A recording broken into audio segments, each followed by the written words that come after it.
Good morning, YouTube. Doug from Dude Shit Garage here, and today I'm going to talk about a couple of different options for converting your Predator 3500 to propane or natural gas, which is what I wanted to do.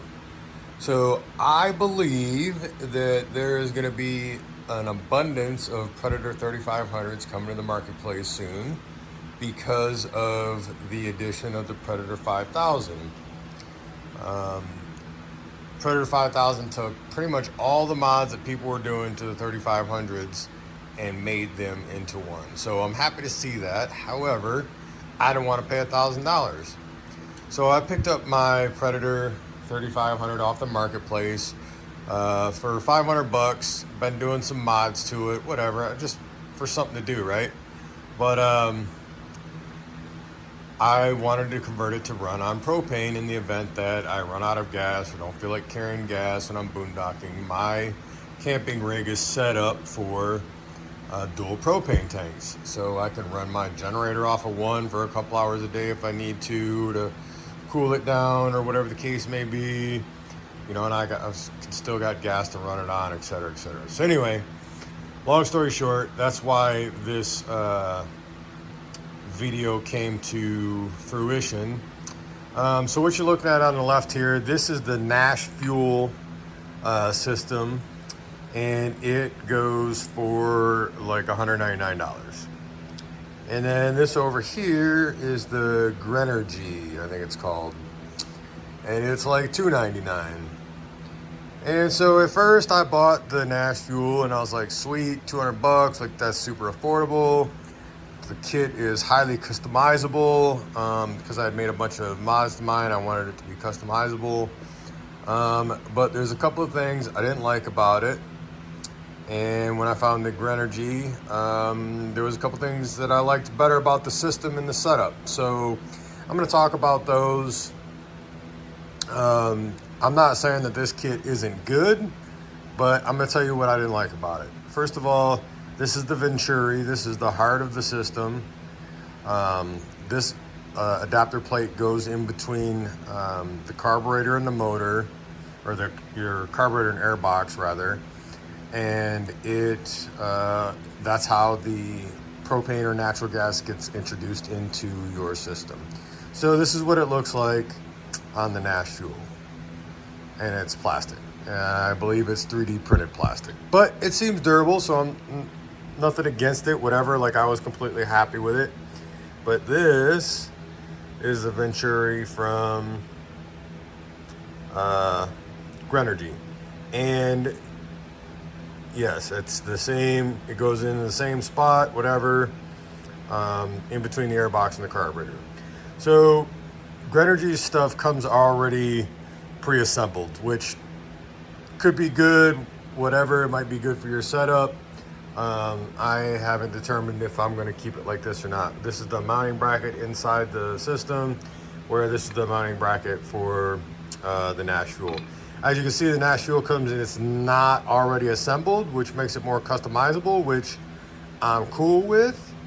That would have been okay for me. In fact, I plan on doing that anyway.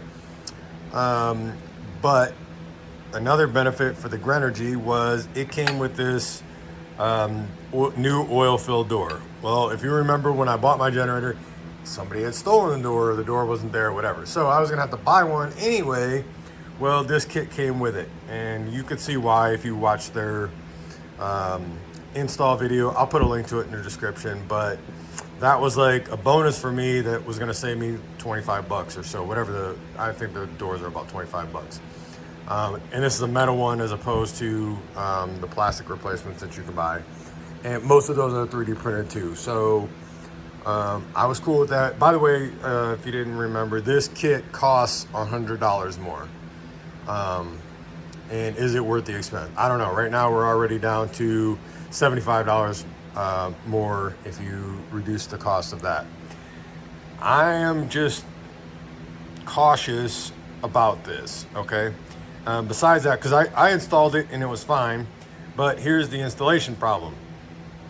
So what Nash Fuel suggests that you do is you unbolt your carburetor, and then you add these nut extensions or bolt extensions onto the carburetor bolts, or the bolts that bolt the carburetor to the block.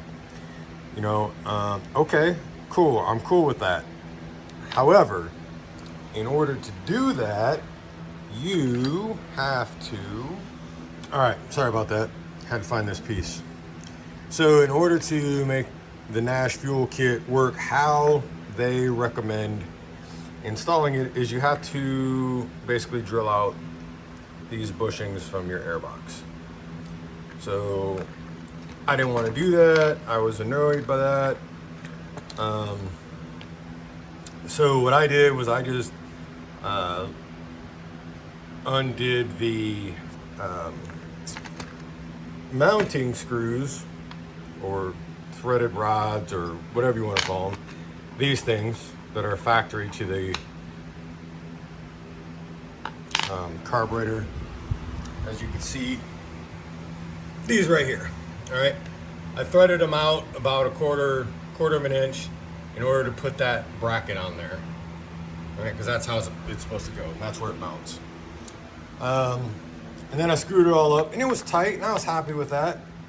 I didn't test it out, but that's how it was supposed to go. And then I started looking at the, like, what the hell are these? And then I was like, oh, so I actually read the directions. I know, crazy, right? But I just wasn't happy with it. So I read the directions and said you're supposed to screw these on. So then I tightened those threaded rods back on. Then I put these on, and I was like, wait a minute. They're not going to go in here. So it would look something like this. The rods would stick out, and then you screw this over the top. And that has to be out of there. And then you'll also see these big holes on here for these to go into. All right. So when it's all said and done, the system's something like that. I was like, no, that's garbage. I don't want to do that. So I filed for a return from Nash Fuel, which they were super good about. I was just like, hey, I don't feel like drilling out my airbox. Please refund my money. And they were like, cool, no problem, send it back. You got to pay for return shipping, whatever. So customer service was great. I heard some people complain about it, whatever, but they were great with me. I bought from Amazon, so no issues. Decided to make a video before I send it back tomorrow.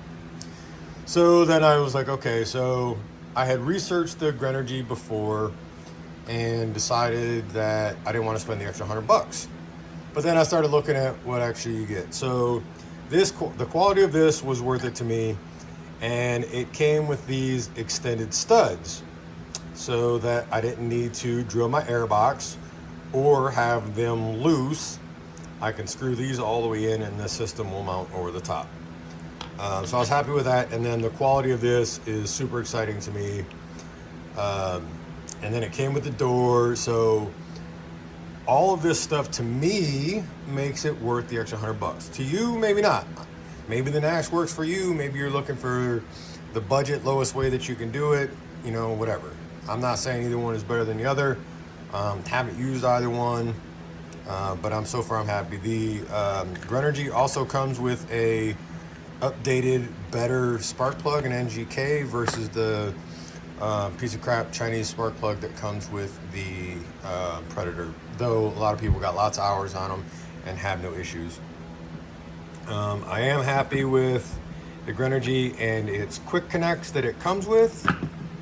So ultimately that's gonna mount onto there. But what I will probably do is get a hose to run in between these two, because I don't want this always connected to my generator, which no big deal with quick connects, which is what I was going to put on this system anyway.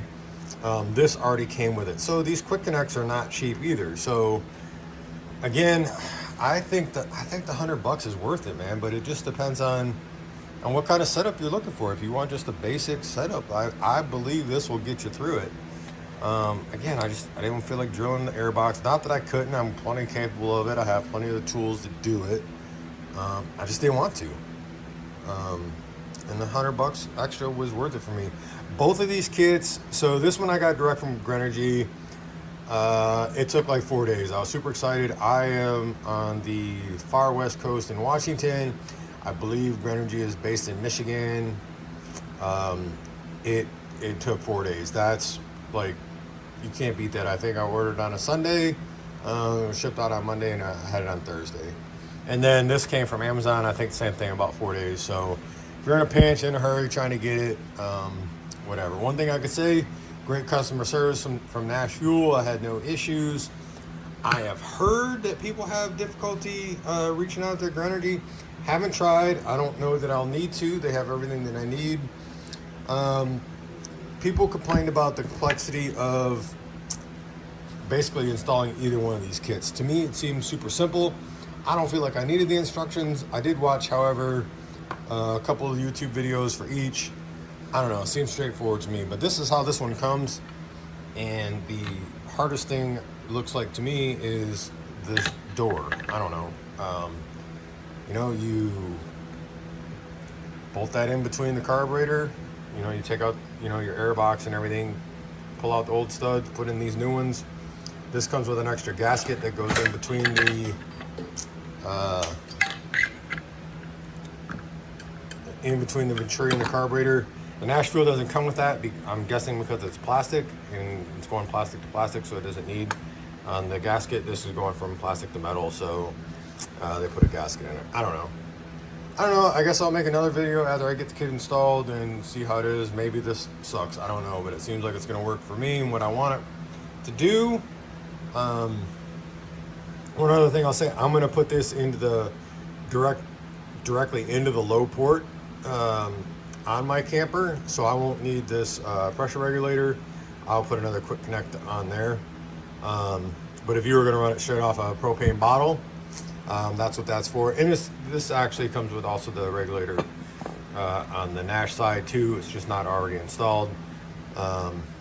So dealer's choice, I guess. But stay tuned. I got some exciting mods. My little sneak preview here of my lift kit I made for my generator. I'll talk more about that. I got all the sides and everything off, so I don't want to make a video until it's completely done. But custom onboard electronics, sweet fan built in, badass lift kit courtesy of Harbor Freight. This was all made for less than the price of a regular wheel kit that you'll find on eBay or Amazon or whatever. This whole thing, including the fan, was like 70 bucks. The wheels I got for $6 a piece on Harbor Freight, so I was 25. I used threaded rod for my axles, and all the nuts and everything was 25 bucks, and then the fan was 20 bucks, and then all the wiring and everything I had just laying around. I probably didn't need to go into a relay, but I decided that I wanted to. I wanted to be super safe. Yeah, I got it, you know.